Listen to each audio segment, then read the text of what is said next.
כיתת הכוננות זה הכוח הזמין הראשוני שמורכב ממתנדבים ביישוב או בקיבוץ, שנדרש לתת מענה ראשוני לאירוע טרור.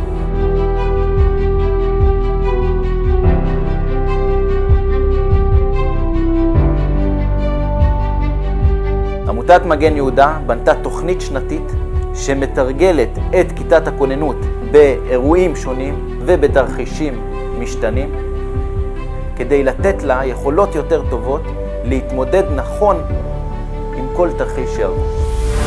תציג כיתת כוננות. אבישי, לקחת קשר? כן. אוקיי.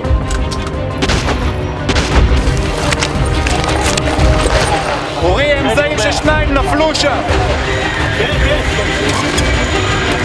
בוא איתי, בוא איתי!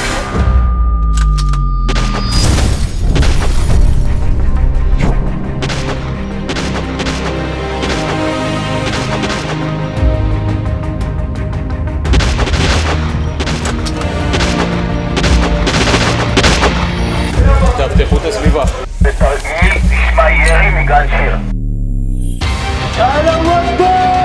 המחבלים הורגים, סרטנו כמו חגורת נפץ.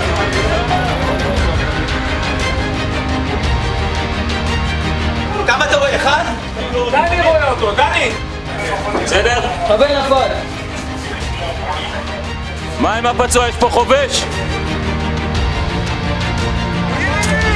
ביישובי עוטף עזה קיימים 67 יישובים שעליהם קיימת סכנה מוחשית של חדירת מנהרות.